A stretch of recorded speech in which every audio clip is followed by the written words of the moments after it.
Alrighty, we're just going live. Hopefully this is working. I hope to see my face on the screen and make sure it pops up. There we go. Oh, I caught myself laughing at my own weirdness.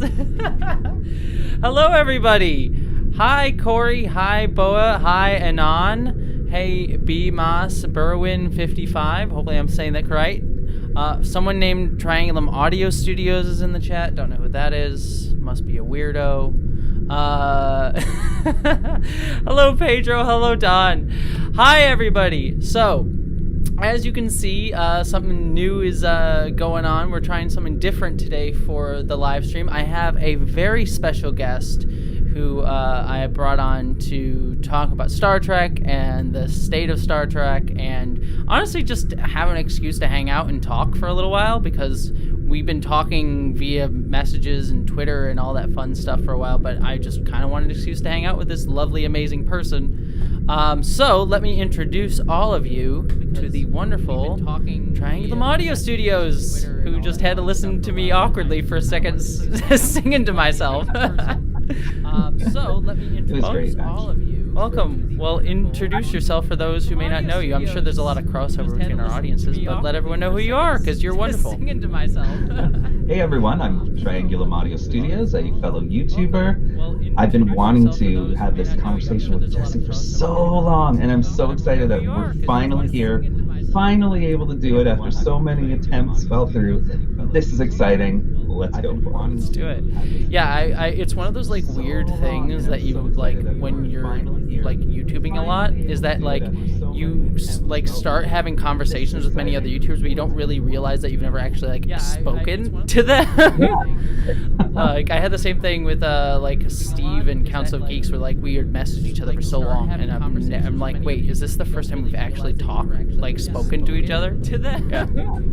Yeah. Like I had the same thing with like we're all gonna find out together whether we actually hate each other. You're gonna find out right on this stream. We're probably gonna end this stream just screaming. Yeah. I hate him. He's awful. It's the worst time. Oh, is this some people are saying there's something wrong with the audio? Oh, one second. I know. I was messing with this. Let me see if I do one thing. He's awful. It's the worst time. Oh, is this some people are saying there's something wrong with the audio? Oh. I know, I was messing with this. Let me see if I do one thing. Oh, is this something people are saying there's something wrong with the audio? Oh.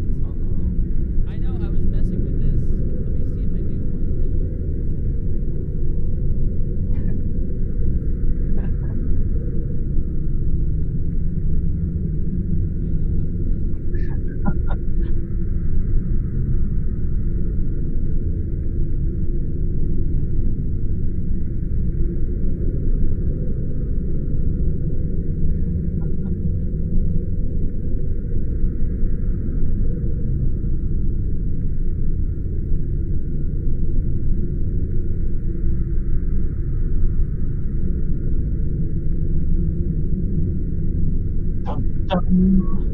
Can you guys hear me all right?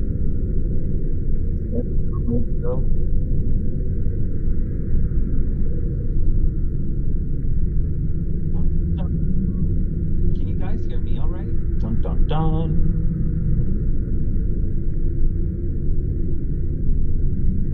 This now you should be able to hear me without the echo. Try, do you mind talking? Hello.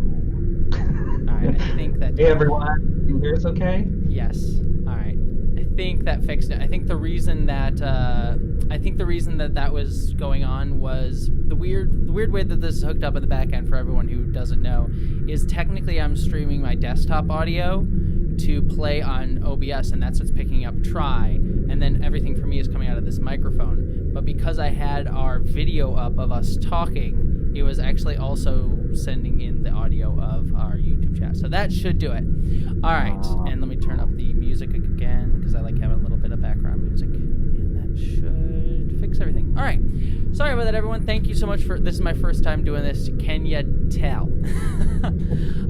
So yes, so for what I wanted to talk about today is I wanted to talk a little bit about the state of Star Trek and just like talk about where Star Trek is right now and what you and I both sort of feel Star Trek is going. So I think the best way to start off that conversation is to like talk about where Star Trek was last year. So why don't I throw it to you first and let me hear what you think about what you think Star Trek. Sorry, I'm saying weird words. I'm trying. I'm also have to hear my own voice in my head. It's a weird echo because of the way this is set up. So I'm getting there. But let's talk about like what Star Trek was in 2020, like Picard season 1, Discovery season 4, and Lower Deck season 1. And I'd just love to hear your thoughts about where we're at. Well, I think it was a good year for Star Trek, though I'm more looking forward to the future since, we're going to pretty much have Star Trek year-round pretty soon. I think Picard Season 1 was a good, strong outing, but I want to start off by saying this. This Star Trek is definitely not Berman-era Trek by any stretch of the imagination, and it shouldn't be. Star Trek evolves as time goes on. When, way back when, TNG started, we had all of the gatekeepers then who, TNG is not Star Trek. It'll never be Star Trek, and of course that changed with time. But nobody believed that Star Trek could take place on a luxury liner. Mm-hmm. So it was a very different Star Trek for that time. But now Star Trek is what this era needs to bring new fans in. It still has the same messages. They're just presented differently. Yeah, I definitely agree. I like what I've really loved about modern Star Trek is that it's always been willing to take risks and like try something new. I think like the big problem towards the end of Berman era Trek, and this is coming from the biggest Star Trek Enterprise fan, was that it just stopped taking risks and tried to do the same thing over and over again. And like the risk that it did try to take, it kind of backpedaled on a little bit with like beginning, especially towards the start of Star Trek Enterprise. It was just like TNG light with a little bit of like flavor on it. And so I've really loved that like this new era of Trek, like every single piece of it from Lower Decks to Picard to Discovery has always been like trying to take a big like swing, and it may not always like connect, but it's always going for that swing. And I think that that's what keeps franchises alive and keeps them fresh. And like for me, like Picard season 1 didn't hit super hard, especially at how that season sort of petered out in my opinion. But I like appreciated it a lot because it was trying something new and something that we hadn't really seen with Star Trek. Same with Lower Decks, which I think was a big hit, and Discovery season 3 for me was kind of both a hit and a miss in different aspects. And so I've like very much appreciated that. Well, for me, Picard really actually resonated with me, and I'll tell you why. I'm pretty old, and because of that, I've started to look back on my life and start, did I make this right call? Did I do this right? Did I let my ego interfere with some of the decisions I've made throughout my life? So when in that first episode, Picard says, I'm not living, I'm just waiting to die. That's the kind of thing that starts to go through your head as you grow older. Am I still able to make a difference? Do I still have a voice? Do people even care what I still think? So that sort of thing resonated with me. And then as we go through and we see Picard's journey, it was very uplifting to me in the sense of, I still have something to contribute. Who cares if I'm old, right? Who cares if Moses came down from the mountain and everybody's bush was burning? Who cares? I still have a voice. I still have something to contribute, and I'm going to. So that's why that hit me. It was sort of like what the Golden Girls did for senior citizens back in the 80s. Star Trek Picard is the Golden Girls of Star Trek, is what you're saying. That's what it was, right? The Golden Girls of Star Trek. So I think that's why it resonated with me. But I know I can also tell why it wouldn't resonate with a younger audience. Right? Because here you've got this old man just kind of going around going, engage. And that's basically all he does. And, let me try and fly this. Oh, wait, what's going on? And the ending was definitely less than the first half of the season. The first half was the strongest, and I would say that's true of Discovery season 3 as well. The first half was definitely stronger, though I love terra firma. I did love that journey, though the story just kind of didn't really fit in the grand scheme of things, but maybe that's why I loved it, Yeah. you know? And of course, lower decks. I mean, come on. Everybody was like, "Oh, I don't know if this is going to Yes. work." What Start is this animation stuff? now, Hmm. Yeah. right? Oh, sorry. One of the things that I wanted to pick up on though is what that's part of why I like this like current era is because for that exact reason. Like for me, Picard season 1 didn't work, and I think part of it was I didn't like the latter half of the season quite a bit, and I didn't mind. Like I actually quite liked this same sort of stuff that you were talking about, like Picard being in a different place, like him starting off somewhere different, but it didn't necessarily resonate with me on a personal level, which is probably why I didn't like attach myself to it so much, despite my problems towards the end, which I think we both generally kind of agree, but I think it hits harder for you for those reasons. And that's part of why I like this era is that each show is kind of resonating with different people. Like I listened to Women at Warp, and some of the hosts there said that like they hated Lower Decks, but they were fine with that, and because Lower Decks is not going to be for everybody. And so I like that Star Trek is sort of like broadening its horizons by kind of becoming slightly more niche within itself. Hmm. Which is kind of nice. And some people like us will watch everything, see everything, and love everything to varying degrees. But like there are people that are just like, I'm gonna sit this one out, and that's cool. Hmm. Well, when I watch any of the new Star Trek series, I don't look for what's wrong with the show. I look for what's right. Yeah. You know, a lot of people will go in and go, "Oh, they broke canon there. The Enterprise bridge looks different," or the turbolifts are this endless void now. Bigger on the inside. But I just look at it and I say, "Oh, look at that! They showed us the mirror universe and the Guardian of Forever. That was awesome." And the Romulans wanted to stay in the Federation, not the Vulcans. That's awesome. Like I look for those points and I try to live in the positivity of Trek instead of Hmm. trying to foster the negativity. Yeah. Yeah, there's things wrong, but every Star Trek series have had things wrong. Believe Look at me, Void. I'm currently watching early Next Generation, and it got a lot of things wrong. Um, Yeah. but the other thing too that I was that like I kind of have a similar ethos with that. And like when I come into a new show, even if it is like a Star Trek show, I try to take a look at like what it is, not what I want it to be. Because I feel Hmm. like, not to dismiss people's criticisms of these shows, there are people who are bad faith criticizers, whatever. But there Yeah. are people who have legitimate criticisms of these shows. But I think a lot of those criticisms, not all of them, but a lot of them come from like what they were hoping it was going to be. Like when we heard that Discovery is going to go into the 32nd century for the third season, it's like we all had like 15, 20 years of like imagining what that time period is going to be for Star Trek. Yeah.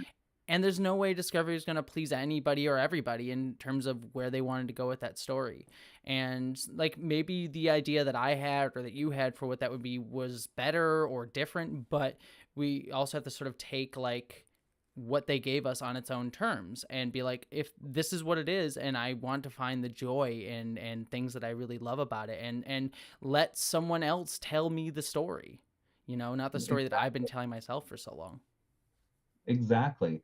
And I actually kind of like new Star Trek in the sense that I can never predict what the hell is going to happen. Yeah. You know, Star Trek, I could because it followed the same pattern, Hmm. but this Star Trek, I never know. I come up with these really bizarre, imaginative scenarios, and nope, Yeah. not even. It's actually this way over here, Yeah. and I think that's good. That's what Star Trek needs. Yeah, I think so too. I think if it, we spoke a little bit.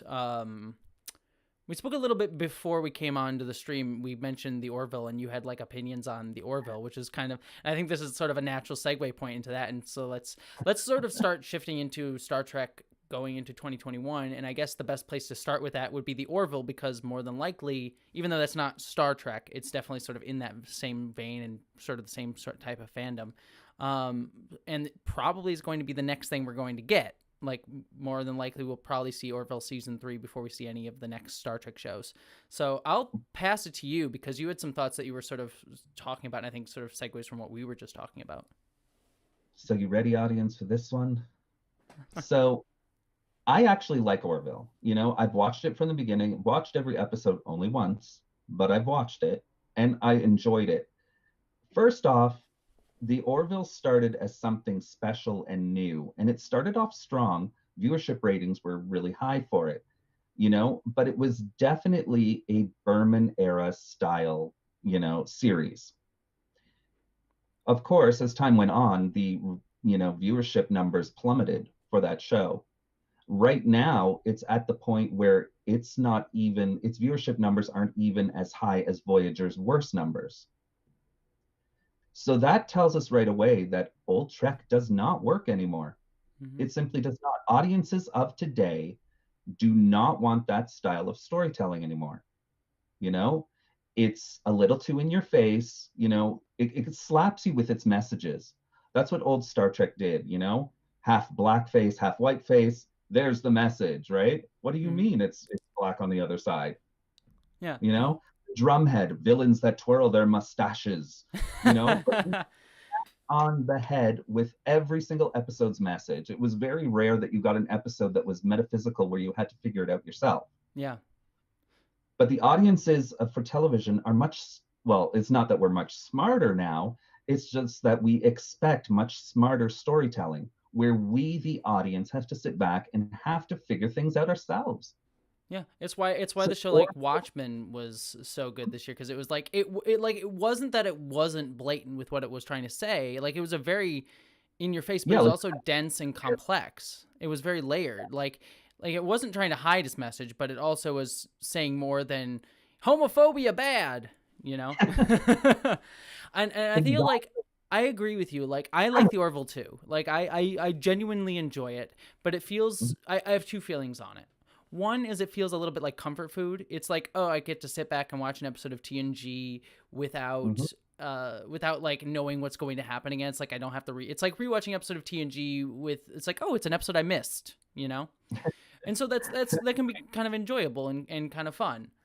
But the other thing that my problem with the Orville, and again, I say this as someone who likes the Orville quite a bit, is it felt like the problem with Berman era Trek is it felt like it was trying to preach but not show, like do as I say, not as I do.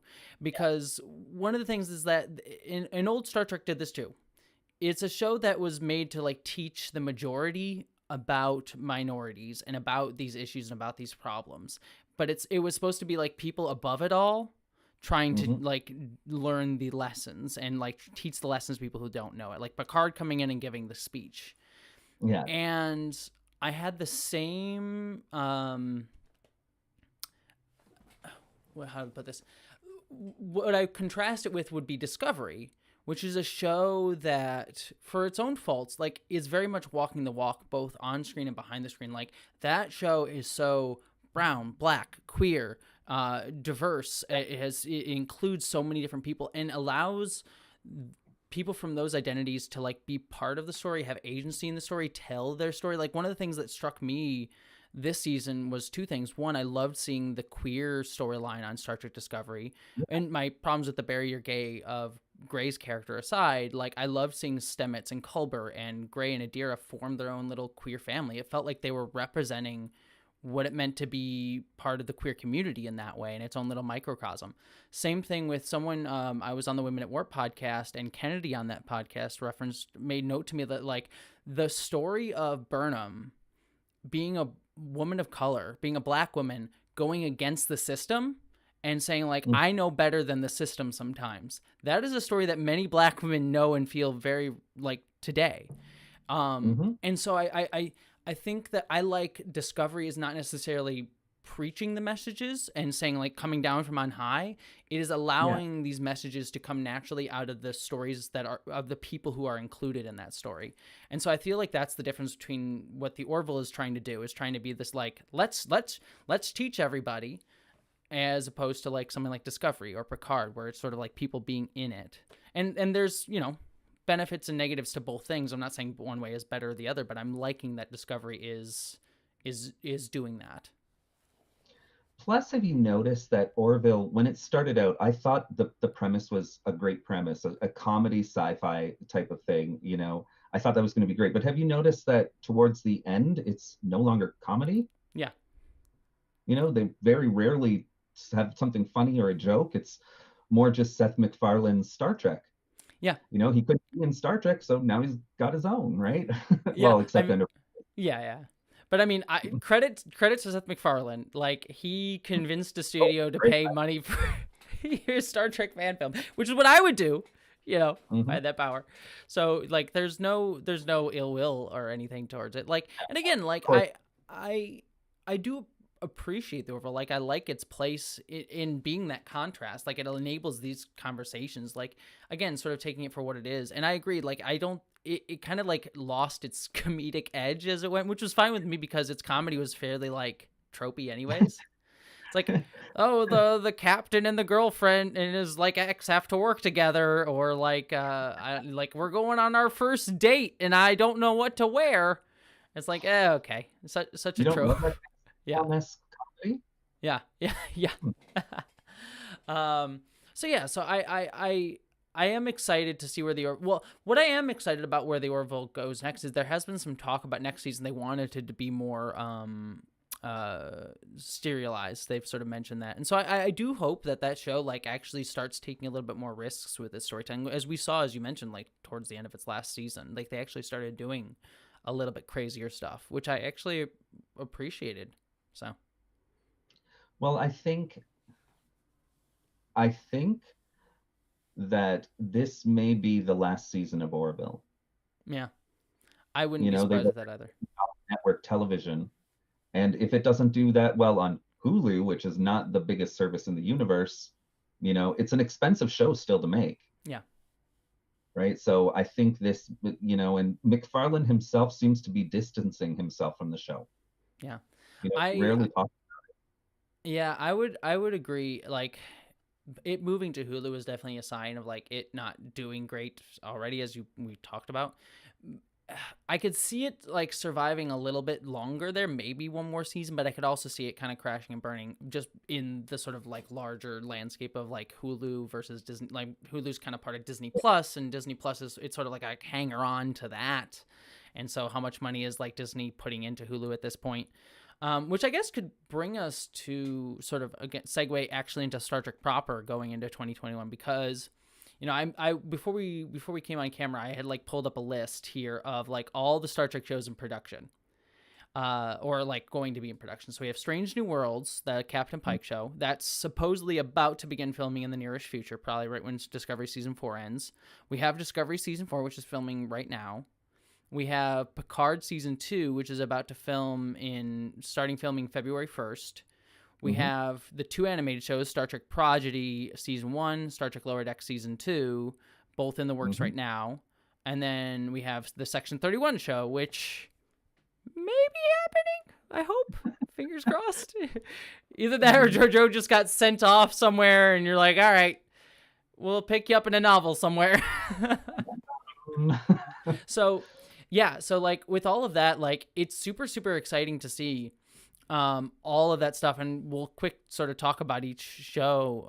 But one of the things that I am sort of curious about is like we are about to sort of hit this like we are just starting to see it with Picard and Lower Decks this year, but we're about to hit like this such a broad saturation point for Trek, I and we know. know what like the next phase is, quote unquote, if we're using Marvel terms. But I am curious for like how you think that's all going to go from sort of a broad based perspective before we bring into the niche of the shows. Well, there's no doubt that this is the second golden age of Star Trek. Yeah. There's no doubt, you know, and it is successful, or else they wouldn't be making all these shows, you Yeah. know. But I, Yeah. It's failing, so let's renew 20 of them.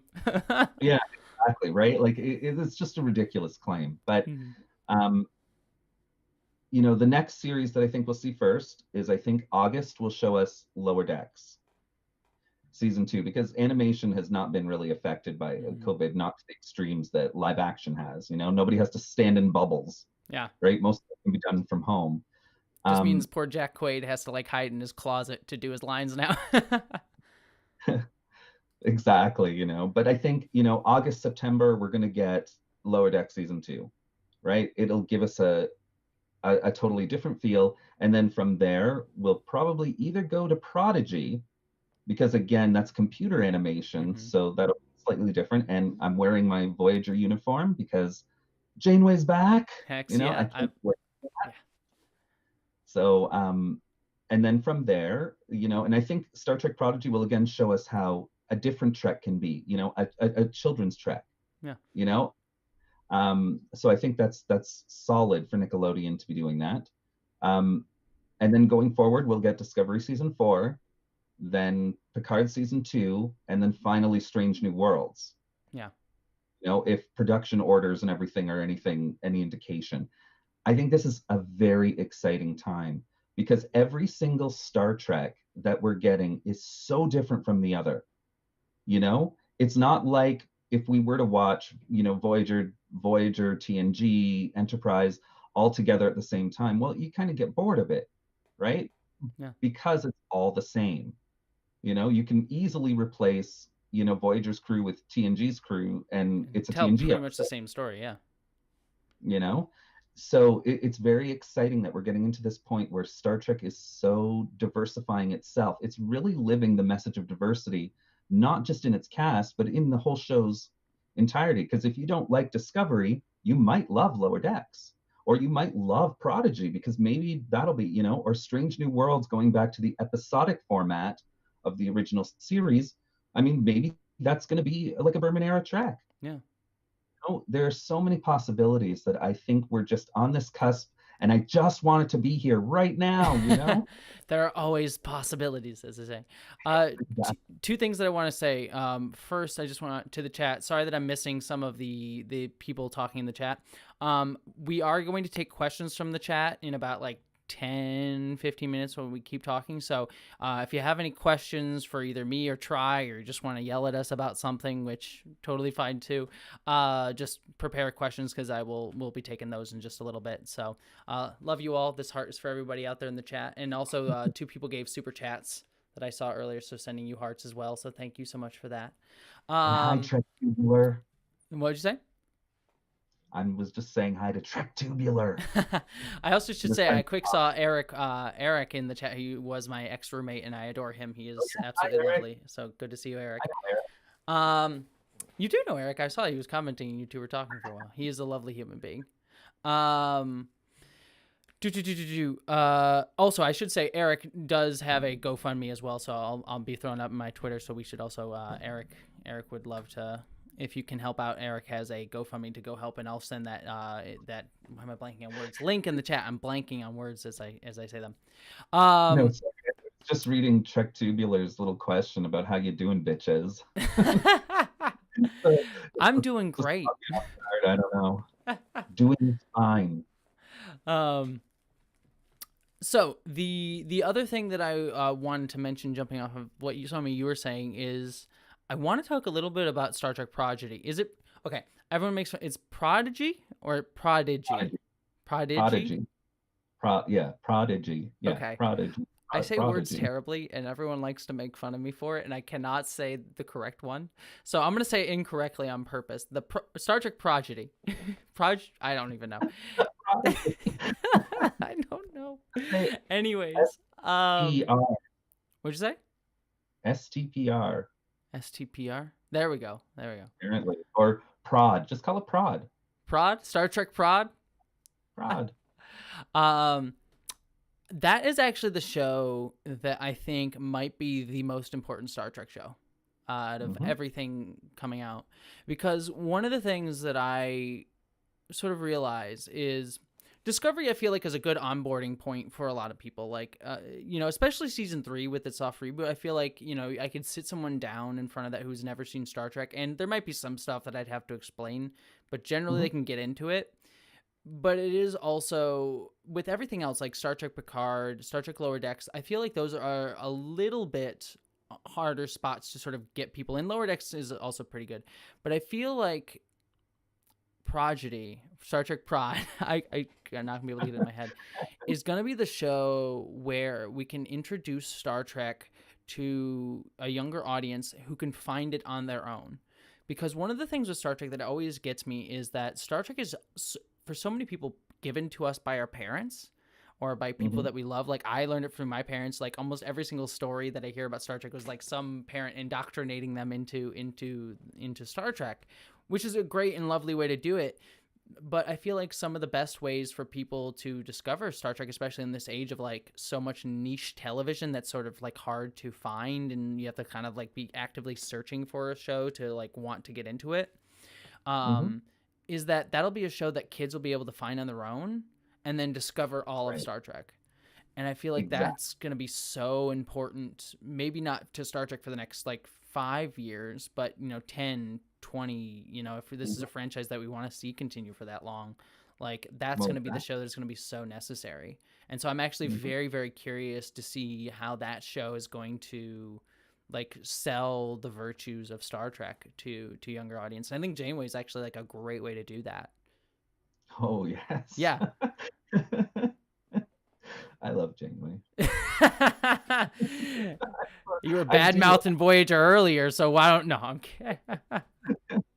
I love her. I always talk bad about the character, but Mulgrew herself is so phenomenal. I mean, I watched her in Mr. Mercedes season 3 recently, and my God, her doing her jazz song and then killing people. Like, wow, like she's amazing. She's such an amazing actress. So anyways, that's my little bit of Janeway love right there. And she always makes me feel like, what's the best way to put it? She always makes me feel like I'm not like reading enough. Like, she's so smart.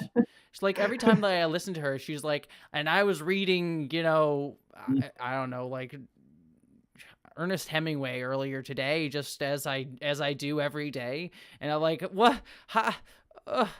You're so smart. So, yeah. So I'm very excited to see her sort of take on that role. And also sort of like, and it's also just smart from like the cynical marketing perspective, because it's like, oh, they'll watch Prodigy, and then they'll be like, who's this Janeway? There's a whole show with Janeway, and then they watch that, and then they watch more, and it's very, very smart. So the question that I want to ask you is, of all the Star Trek shows for you, what's the one that you're most excited for? Strange New Worlds. Yeah. I think we all kind of agree on that. Yeah, I mean, it's not just because it's the Enterprise, and it's not just because of Anson Mount and I mean, for me, it's just Anson Mount, but that's fine. Yeah, no, well, I don't know, Scruff Spock, I don't know. Okay, but you bring back Spock's beard. That's all I need. I'm so for Spock having a beard permanently for the rest of the Pike series. I'm so for that. Yeah. I think we should start a petition right here. Yeah, and also keep Anson Mount's quarantine beard that he had in that one video. Like, if it really just make it Star Trek, like change the title, Star Trek beards. Even Una gets a beard. Yeah. Well, you looked great in that beard the other day. Yeah. I think everyone should have beards. Screw gender and gender conformity or anything like that. Gender norms, just beards for everybody. I just look like Father Time with a beard. I don't look good with a beard anymore. Oh, see, I think you could look good with the right. We can get you a good beard. We'll go to the store. We'll get you a good beard. We'll try some out. Beard shopping. Yes. Exactly. Anyway, sorry, I cut you off on Strange New Worlds with Oh no, sorry. I'm looking forward, because as much as I rag on the the Berman era of Star Trek, I absolutely love the Berman era of Star Trek. Thus far, it is my favorite era of Star Trek, just simply because I don't know how this era of Star Trek is going to shape up yet. But going back to the episodic style of storytelling is something I have been missing, and it was the right call to make for that show, and it is the right call to make for those fans, if they can swing it, who are Berman era fans. It is the right call to make. So let's hope that it all works out, that it's as amazing as season 2 showed us it could be, and let's see that Enterprise fly. Yes. I am. Fly. I'm so down for my one curious thing. I agree wholeheartedly with like every element of what you said. The one thing that's gonna be interesting for me to see is like what is it going to do stylistically different from Discovery besides just the characters? Because there's like been a hope, I think, from a lot of us, and kind of like what we saw in season 3 of Discovery, and maybe hopefully setting off to do in season 4, is that Discovery will also be episodic, but Yeah. exploring the 32nd century of Star Trek. And so I'm honestly, and I think they can pull it off. I'm just very interested to see, with those two shows basically running kind of concurrently, what that's going to mean for both shows and how they're going to distinguish themselves. Because in many ways, like, the Strange New Worlds kind of is a little bit constrained by it being a prequel still and being in the 23rd century. So there's only sort of so many Strange New Worlds it can visit, and so many like Are there universe building things it can do, which I think will be fine, because I think you can sort of like, you can still do like this planet that we've never seen before and never see again sort of storyline, which I think will be great. So I'm honestly sort of curious to see what they're going to do, just sort of like differentiate the tone and the style and the types of stories they're going to tell with those shows. You know what I would like for it to do? Mm-hmm. I would like it to explore some of the other races, like the Zenkethi or the Zinti from the animated series. Yeah.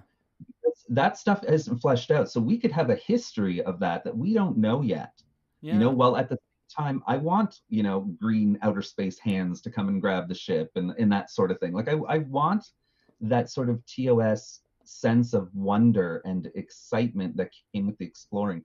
I want to see that Pike, still with the knowledge that Pike now knows what his ultimate future will be. Yeah. And how will that play out with him?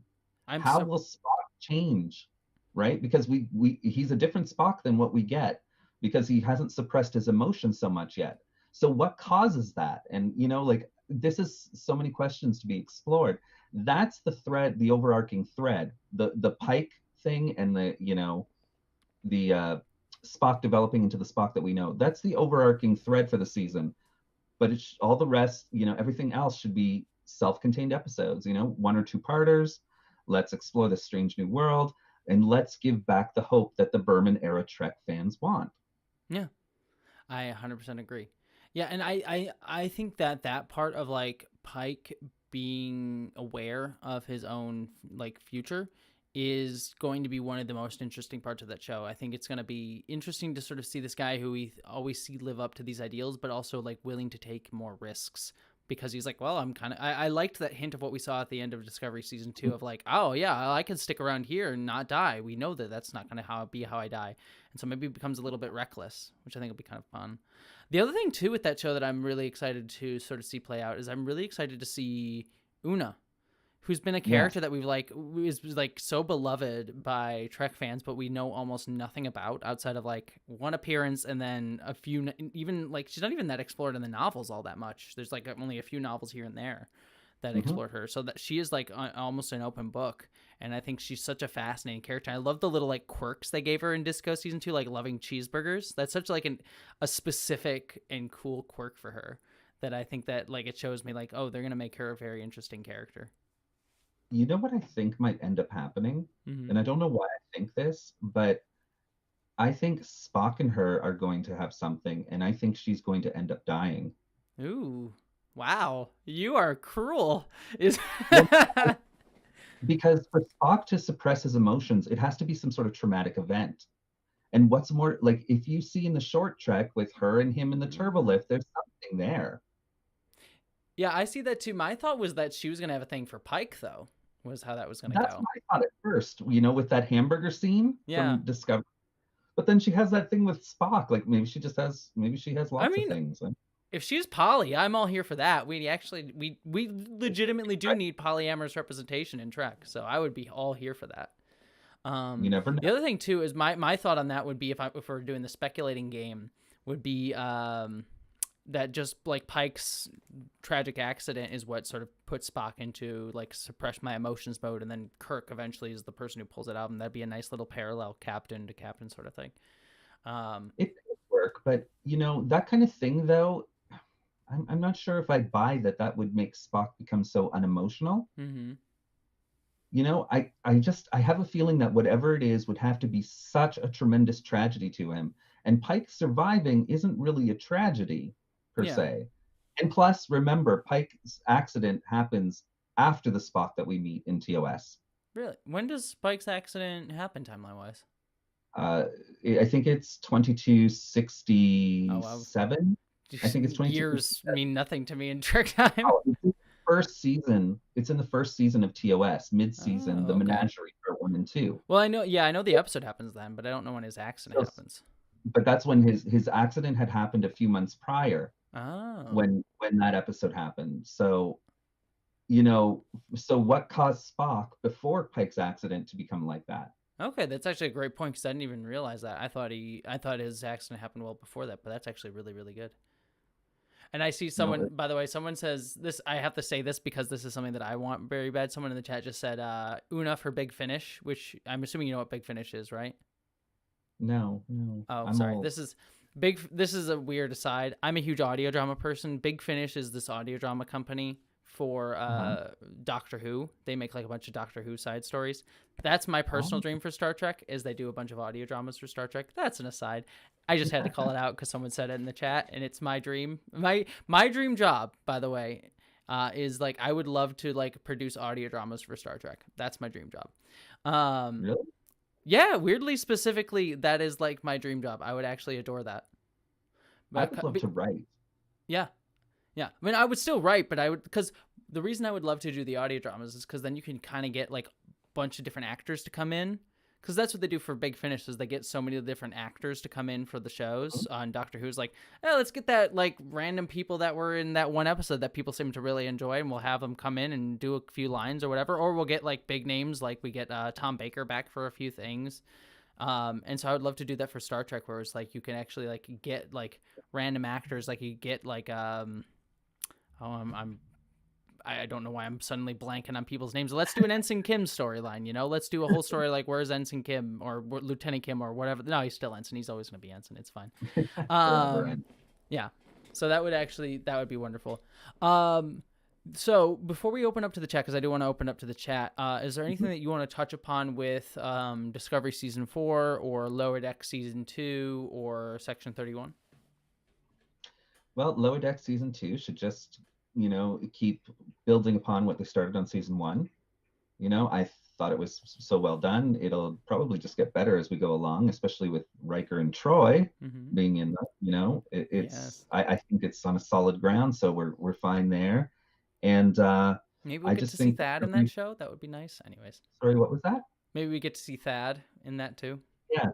Well, we should, right? Mhm. I don't know when he's born. He might Yeah, I'd be. have to look at the timeline, but Yeah. it's probably Well, close to that or something. Yeah. Anyways, sorry. That's okay. And Discovery Season 4, I think it just needs, again, to start being self-contained stories. I mean, it can be 2 to 3 episodes for a story, but I think, we need world building. We need to learn what this Federation is, and we need to see the ships. Show us the ships. I saw you go off on that on Trek Culture when you're there. Show us the ships. You don't like your like little side like tiny window? I don't like angle? having to get out my telescope to see what the heck is, Oh, that's a Navarre ship. Let me see. Oh, I mean, come on. Why make these models in the first place if you're not going to show them off? That's fair. Yeah. Show us the Constitution class, the new Constitution class. We barely saw that. Voyager J, we saw a registry number and a Bussard collector and a fin. Like, see, I've never been a starship person all that much. Like I saw the NX-01 and became in love, and I didn't need to ever see. I became monogamous with the NX-01, so I'll dabble with the Sovereign class here and there, but it's the NX-01 class. Sovereign is my baby. Anything on Section 31 or what you already did Discovery stuff? Section 31. I think my only thoughts on that is like my hope for it is twofold. Well, threefold. My three thoughts on that are I hope it's not it doesn't lose sight of the values of Star Trek, because Section 31 Mhm. show could very easily fall into Yes. that, like, yeah, we're gonna do things really dark and gritty. But I think if they do it like with a Giorgio sort of trying to reform the Section 31, that might work. In what time? That's the second point. Is I want it like it would make sense if it was back when the 23rd century, because then you have Shazad Latif coming back. Kelvin timeline.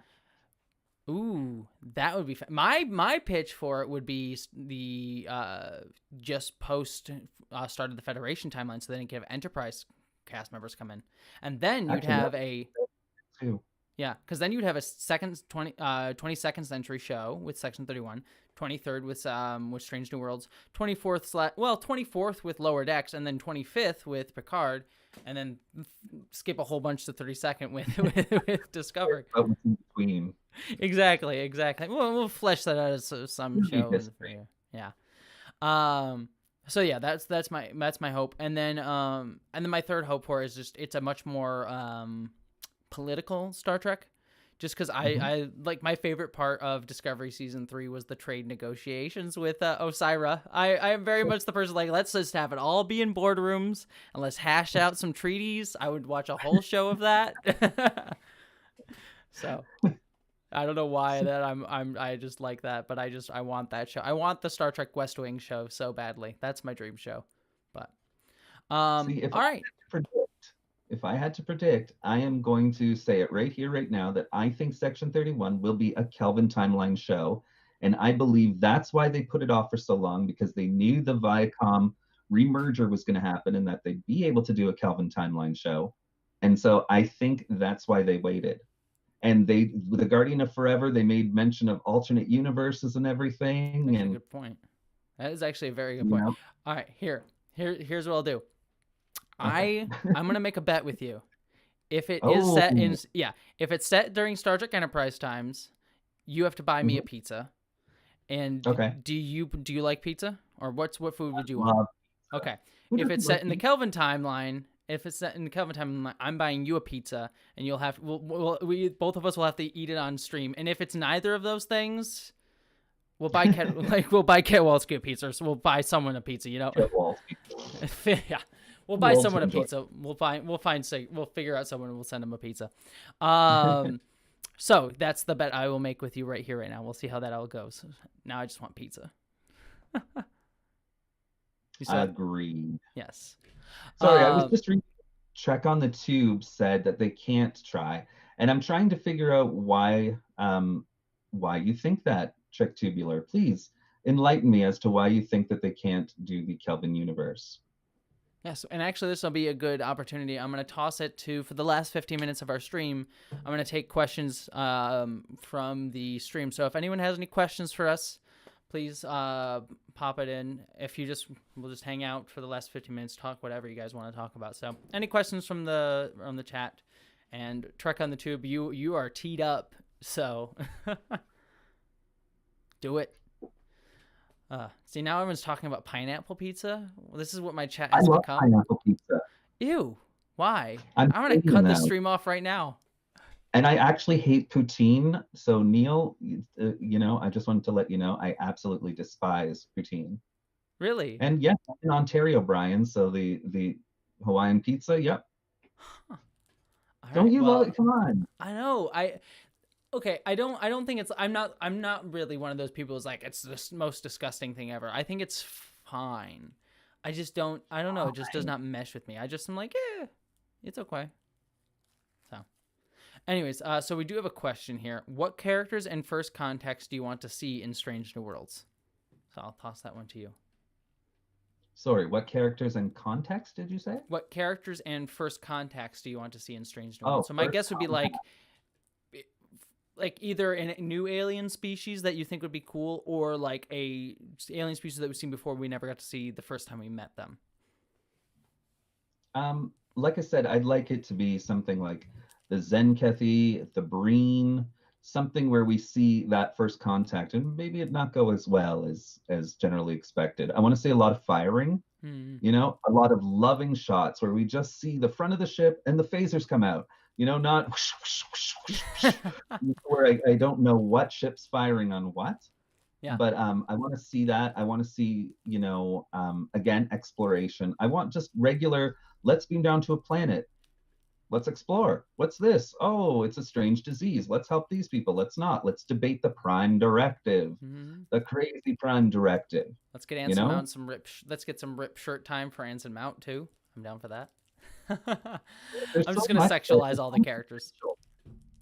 There's so So, much potential. What about you? What sort of first context do you want to see? I mean, one of the things that I would be interested in, but I'm hesitant to say that I want Strange New Worlds to do this, but one part of like Star Trek history that I would like to see fleshed out is a little bit into the Cardassian First Contact, because we know Mm. that there is like a big Cardassian war that happens. I don't know if it's actually fleshed out when we actually meet them and how long it took to get into the war, sort of thing.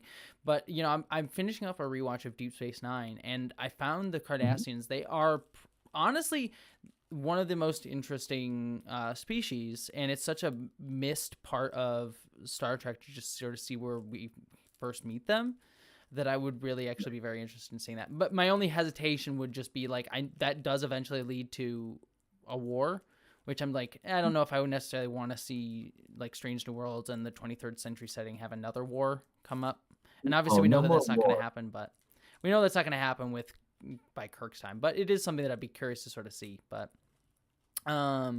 new characters, I would, again, I'm hesitant to, well, okay, T'Pol obviously would be the easy one. I would love to see T'Pol show up. It would make sense. I would like Mhm. her being like an elder stateswoman of Vulcan, or in Starfleet still would actually be kind of cool, to sort of see that as well. Or McCoy, like a young, like brash Dr. McCoy, I think would be kind of fun. So, all right, next question. Let's see. I'm trying to see what we got. What do you think? Well, this one's for me, but actually, I'd be curious too. From someone else. Do you think a future series featuring young Picard during his first command of the USS Stargazer will be something the new showrunners are planning somewhere down the line? Sorry, that was actually not the one I was going to read. I was going to read a different one, but for some reason that one's the one I landed on. I am so good at hosting, aren't I? I am great at this. You're great. You're Um, doing great. I'm curious, would you want a Stargazer show? And my answer would be, I don't think so. I don't think we'd need it unless it's like a Kelvin timeline one. I think it'd be kind of fun. But True. I do want to see something in the Kelvin timeline. I don't want more Picard. I don't want a Cisco show. I don't want to live in past Star Treks anymore. mhm. I want to step forward. Pike is kind of living in past Trek, but not really because we've only seen him, a couple times in original Trek. So, I think we've got the nostalgia with Lower Decks and Picard. I think it's time to leave that behind and for Star Trek to continue to stand on its own. Yeah. Give us a new Enterprise with a new crew. The Enterprise, someone said earlier in the chat, Enterprise X. I'm all here for the Enterprise Yeah. X. The Enterprise Triple X. The Oh. double-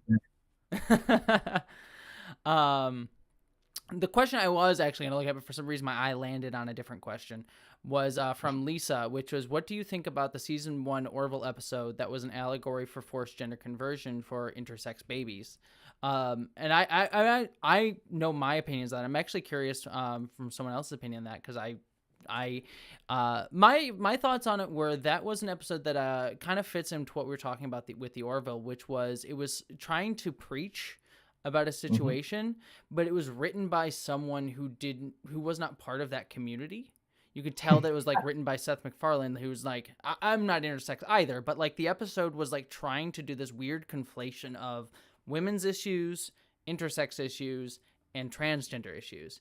And it like tried to like lump them all together in this weird jumbled mess that it's one of those, like, I appreciated the effort that they were trying to, but it was clearly didn't consult with anybody on it or like talk with anybody on it. And we're trying to be like, let's preach to you about it. And so from someone who's like part of the trans community and also a woman, is like, I was like, good for you. You tried. But I'd be curious about like someone who is like, who's not necessarily part of all those communities, at least as far as I know. So Well, I mean, for for me, I completely agree with what you said. It was sort of a banging me over the head. It was Berman era Trek with its message. It was bang, bang, bang, but yet it didn't quite feel right at the same time. Mm-hmm. Um, I I don't understand I don't understand what they were going for with that. It's like that episode with in TNG with the gender neutral species and stuff. I don't get exactly what they were trying to say with that. Star Trek has I don't think missed they so many did. opportunities to give a good message. Deep Space Nine should have had Garrick be gay. Mm-hmm. Let's face it, Star Trek missed the boat on that one. Um, Oh god, they missed so many opportunities. Anyways, yeah. They have you yeah, but seen I, the have I'm you not seen the sure. Garrick and Bashir like fan fiction readings they've been doing?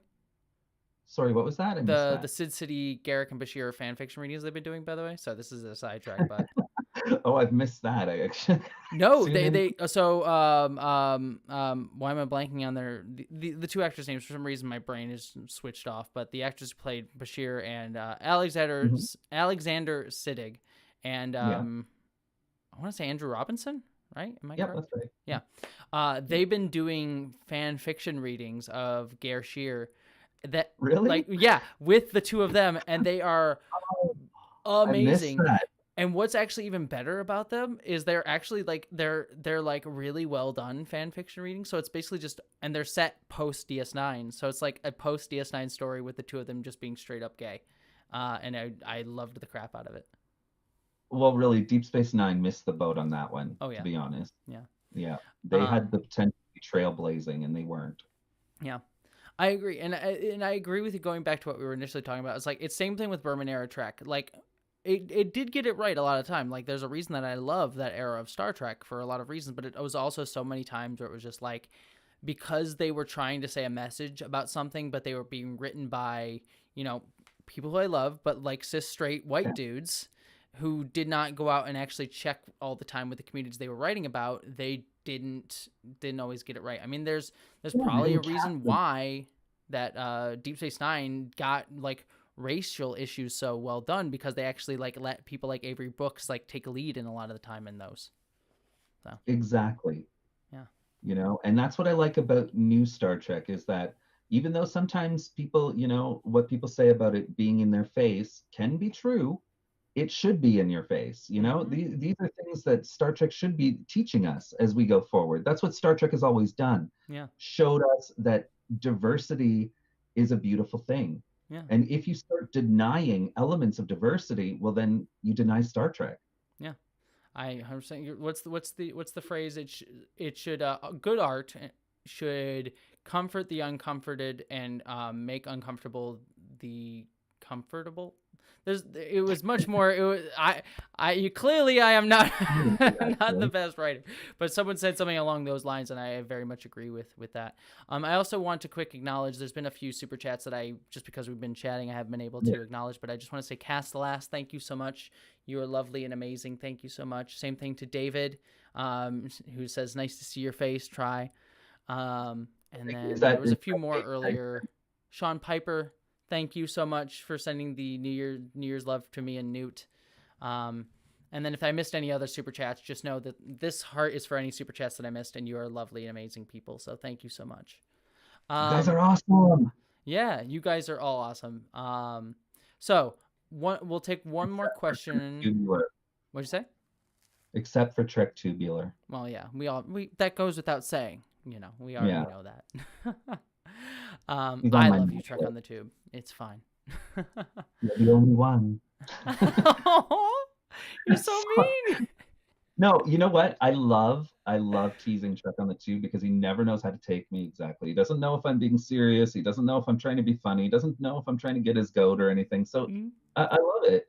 good. He never knows how to take me. He should be honest. He should be Unlike honest Starfleet toes. Boy, who knows exactly how to take me. Oh my god, sorry. I'm gonna die. I'm gonna die right here on stream. Um, all right, I'm gonna take one more question because I know you have to sort of wrap your night out. So one last question Yeah, before I we gotta put go. away groceries. Yeah, let's see. I'm just quick running through the chat here. Um, Actually, people is just saying, being lovely and kind and nice, and Starfleet Boys telling you to stop picking on Toddy. I don't pick on him except the way he likes to be picked on. I think he, Starfleet Boy's just jealous. um, let's see. No, I love this whole community. I love the community that both you have, that I have, that we've been, included in, that we are allowed to give our voice out to. I love all my fellow Trek YouTubers, the positive ones, not the haters, Hmm. but I love them all, and that's why I try to spread myself around as much as possible, and give encouragements and jokes, and interrupting Starfleet Boy whenever he's talking, that sort of thing. Well, that's what I really love about like this community in specific. Is like there's so many wonderful people and so many Mhm. kind people like yourself, and I've gotten to meet No, so many wonderful people, both like in like the YouTube community and then just like people who I'm seeing in this chat. Like I've seen like so many recurring people and so many wonderful and kind people, and it's been really nice. And I love that it's a community that always comes because of what Star Trek is, that it's like a show that we can yeah. talk about harder issues, that like we're Mhm. not just sitting here nerding out about like, hey, Luke Skywalker wasn't a thing. Not to hate on not to hate on Star Wars or anything. I do like Star Wars, but it's like we talk about like racial issues and diversity Yeah. and intersex issues and transgender issues. Like that just comes up as part of the conversation, and I think that Mhm. that's like one of the best parts about this. And we do it with all like people being kind and wonderful and amazing. So yeah, Yeah, see, and that's the great thing about this community. And that's why I've also sort of come out of the shadows, as people have been telling me lately, yeah. finally that I have the ability to actually stream and whatnot to be a part of these discussions. Because, my videos, I mostly do lore and behind the scenes stuff. So being able to actually give my opinion and to, debate it with someone else, I mean, that's what Star Trek is. It's sparking your imagination, debating with your friends, changing your views, reinforcing your views, having such a good time doing it at the same time, you know? Yeah. So that's why I'm here, and that's why I love this community. Yeah. I second, third, fourth, and fifth that. And I think that that's where we'll sort of wrap out. First up, I just want to say thank you to you, Try, for doing this. Anytime, I was very anytime. It's excited so to much have fun. you. Yeah, it I'm was. so glad we finally got to do this after so many attempts and tries. Yeah, I'm so glad. I'm so glad. It's me been a lot too. of fun. And I appreciate you doing it like you literally was like last minute, like last night I asked you, so I was very very happy that you said yes. So I was very very pleased, and I I'm want to very say thank you to not only to you but to everyone in the chat for not only being wonderful and amazing this yes. entire stream, for also dealing with me being mildly awkward considering this is my first time doing this. Like I've live streamed You did before, but great. this is the first time like me trying to handle the live stream and also have an actual conversation with somebody. So thank you everybody for being kind and awesome about that. I'm gonna grow and try and do better at it, but I know there were some awkward stilted moments, so I appreciate everyone being kind about that. So Nah, you were wonderful. You were wonderful. well, I enjoyed myself, and hopefully we can do this again soon with some other bristling topic. yes, let's talk about. I was trying to think of like a hot topic, but yes, we had one that we were talking about before, and then we'll Ordinary. tease. Yes, I was trying to think of something funny, but we will have a Gene Roddenberry conversation. I will make it happen because I do want to talk about Gene Roddenberry quite a bit and particular issues. So that's it for everybody. Thank you so much. I hope all of you have a wonderful evening. Thank you so much for joining us. I hope you all liked this like new conversation. And again, thank you for dealing with all the rough patches. Quick announcements before I go. Friday will be my Star Trek Discovery Season 3 review. So please check out that. The page for it is already up. It has a premiere, so join us at 11 o'clock a.m. Pacific time. I'll be in the chat, and we can talk Star Trek Discovery. So that's the next big thing on the horizon. And until then, I will see you all later, and you are all lovely, and live long and prosper. Live long and prosper. Now, awkwardly hold that for a few seconds while I figure out how to end the stream.